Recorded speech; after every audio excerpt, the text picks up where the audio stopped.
In fact, breaking news that's coming in on the same situation where the Haryana violence has echoed in the Supreme Court. The top court begins hearing the plea on no violence. Plea seeks to stop meetings by fringe groups. A fringe group protest meetings lined up today. Plea says 23 fringe protests planned across NCR. Supreme Court says authorities should ensure no hate speech. Supreme Court says additional precautions in sensitive areas. Let me go across to Nilashish joining me over the phone lines. Nilashish, we're also picking up right now as we speak about these legal developments that the Supreme Court has also said to be deploying additional forces and onus on authorities to ensure that there's no violence. What else can you tell us?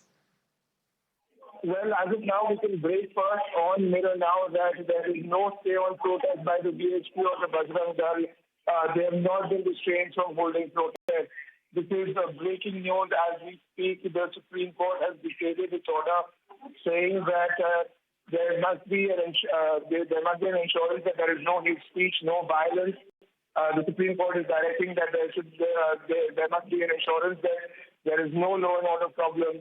Supreme Court has further directed that additional forces may be directed, paramilitary forces in sensitive areas.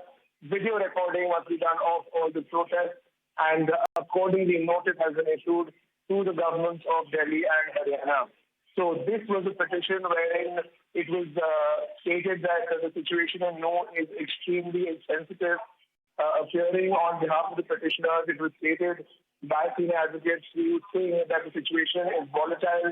The protest must not be allowed. In fact, the claim is that the situation in No and Gurgaon continues to be extremely tense, and even the slightest provocation could result in serious loss of life and damage to property. Rallies that are likely to fan communal fires and incite people to restore violence ought not to be permitted.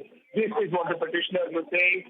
However, to the government, the Supreme Court orally observed that there cannot be two views, that hate speeches vitiate the atmosphere.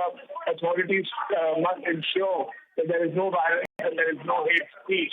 The Supreme Court has, as we said, now directed that there must be a situation where it must be ensured that there are no hate speeches, there is no violence, there is no law and order problem.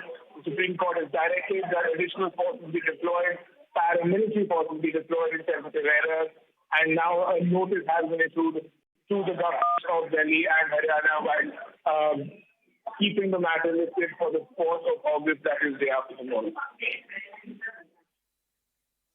Right, Nilashish, as you get us that exclusive details on the same on Mirror now, just quick follow-up question is that the Supreme Court has also given a directive of digital evidence to be recorded, as in video recording of all protests be done?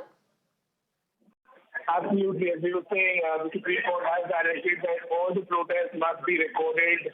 There should be video recording of these protests, and it must be ensured that there is no hate speech, no violence, no law and order problem, and accordingly, there is the direction regarding the deployment of paramilitary forces in sensitive areas. Additional forces must be deployed to ensure that there is no law and order issue.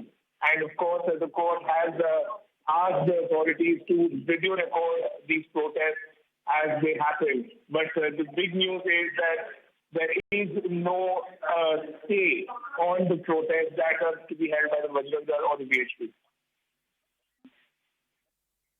Right, Nilashish, just before I let you go, you did point out about the big development, of course, being the fact that there's no stay on the protests. If you could just help us better understand that these were 23 fringe groups that had planned these protests across NCR?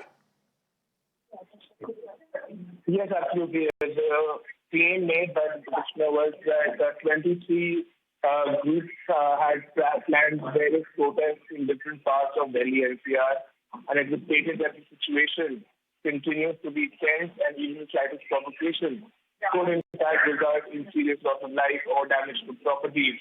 It was also stated that rallies that are likely to fan communal fires and incite people to resort to violence should not be permitted. The petitioners repeatedly say that the situation is extremely volatile and the protests should not be allowed. And there were 23 places where these protests had been planned. However, as we said, there is no stay, but a number of directions have, in fact, been passed in order to ensure that there is no law and order situation that prevails. Right, Nilashish, thank you very much for joining us on that exclusive development as far as no stay on protest is concerned. In fact, Supreme Court has given clear directives that Nilashish, of course, broke that down for us. But we continue to track more developments as far as this is